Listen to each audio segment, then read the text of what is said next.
بسم اللہ الرحمن الرحیم۔ اس کتاب کا نام ہے تسہیل النحو۔ یہ نحو کی بہت ہی اہم اور بہت ہی پاورفل کتاب ہے۔ اس کو سمجھنا آپ کے لیے بہت ضروری ہوگا۔ اگر نحو کے موٹے موٹے قواعد کو اگر آپ اچھی طرح سے جان لیتے ہیں تو آنے والی جو بھی کتابیں ہوگی آپ آسانی سے نحو کو حل کر سکیں گے۔ اس سے پہلے نحو کی کتاب آسان نحو حصہ اول اور حصہ دوم اور صرف کی کتاب حصہ اول حصہ دوم حصہ سوم پڑھائی جا چکی ہے اسی چینل کے اندر۔ آج سے تسہیل النحو کو شروع کرتے ہیں۔ اس کتاب کو شروع کرنے سے پہلے دعا کا اہتمام کریں۔ بسم اللہ الرحمن الرحیم۔ رب یسر ولا تعسر وتمم بالخیر وبک نستعین یا فتاح رب زدنی علما۔ اب اس کتاب کو شروع کرتے ہیں۔ یہ کتاب علم نحو کے بارے میں ہے۔ یہاں سے علم نحو کی تعریف کو بیان کر رہے ہیں۔ کسی بھی فن کو شروع کرنے سے پہلے 3 چیز کا جاننا ضروری ہوتا ہے: تعریف، موضوع، غرض و غایت۔ اگر ان تینوں چیزوں کو اگر آپ اچھی طرح سمجھ لیتے ہیں تو آپ یہ سمجھ پائیں گے اس کتاب کی بنیادی باتوں کو۔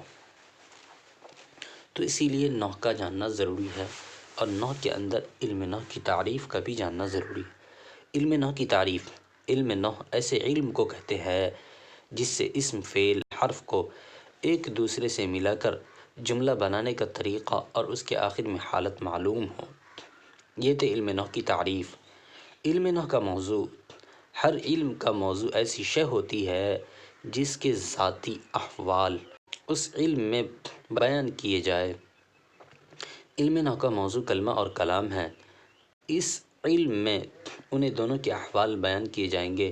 علم نحو کا فائدہ: اس علم کا فائدہ یہ ہے کہ اس کا جاننے والا اگر قواعد کی رعایت کر لے تو بولنے والے اور لکھنے والے کو غلطی سے محفوظ رہے گا۔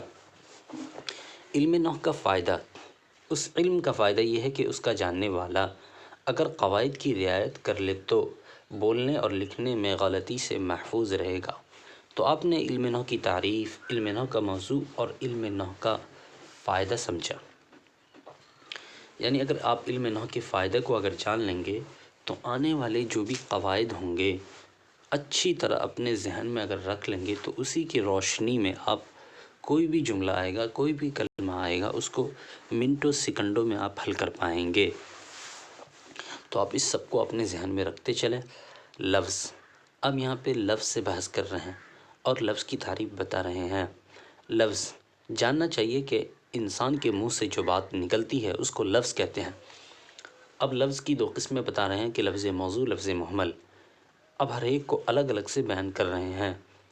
موضوع ایسے لفظ کو کہتے ہیں جس کا کچھ معنی رکھتا ہو، جیسے معاون پانی، خبرن روٹی۔ مہمل ایسے لفظ کو کہتے ہیں جس کے کوئی معنی نہ ہو، جیسے اردو میں پانی کے ساتھ وانی، روٹی کے ساتھ بوٹی کہہ دیتے ہیں، اور عربی میں دیس جو زید کا برعکس ہے۔ لفظ موضوع کی 2 قسمیں ہیں: مفرد اور مرکب۔ مفرد ایسے لفظ کو کہتے ہیں جو ایک معنی بتائے، جیسے قلم، کتاب۔ مفرد کو کلمہ بھی کہتے ہیں۔ اب کلمہ کی 3 قسمیں بیان کر رہے ہیں، یعنی مفرد کا دوسرا نام کلمہ ہے۔ اس کو بھی آپ اپنے ذہن میں رکھیں۔ کوئی اگر آپ کو سوال کر دیں بھائی مفرد کیا ہوتا ہے، کلمہ کیا ہوتا ہے، تو آپ آسانی سے کہہ سکیں کہ مفرد کا دوسرا نام کلمہ ہے۔ اب یہاں پہ کلمہ کی 3 قسمیں بیان کر رہے ہیں: اسم، فعل، حرف۔ اب ہر ایک کو الگ الگ سے بیان کر رہے ہیں۔ اسم ایسے کلمہ کو کہتے ہیں جس کے معنی بغیر دوسرے کلمہ کے ملائے سمجھ میں آ جائے اور اس میں کوئی زمانہ نہ پایا جائے، جیسے درہم، علم، ضارب۔ اسم کی 3 قسمیں ہیں: جامد، مصدر، مشتق۔ اب ہر ایک کو الگ الگ سے بیان کر رہے ہیں۔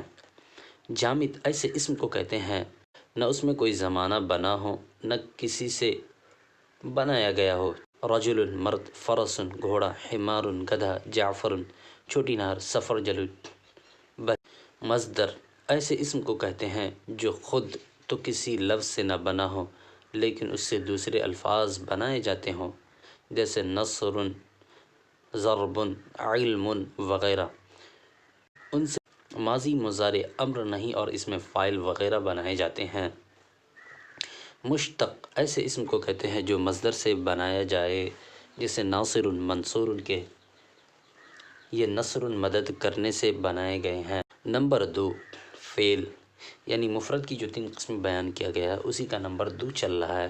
فعل ایسا کلمہ ہے جس کے معنی بغیر دوسرے کلمہ کے ملائے سمجھ میں آ جائے اور اس میں تینوں زمانہ یعنی ماضی، حال، مستقبل میں سے کوئی زمانہ پایا جاتا ہو، جیسے نصر اس نے مدد کی، ینصر وہ مدد کرتا ہے، فتح اس نے کھولا، یفتح وہ کھولتا ہے۔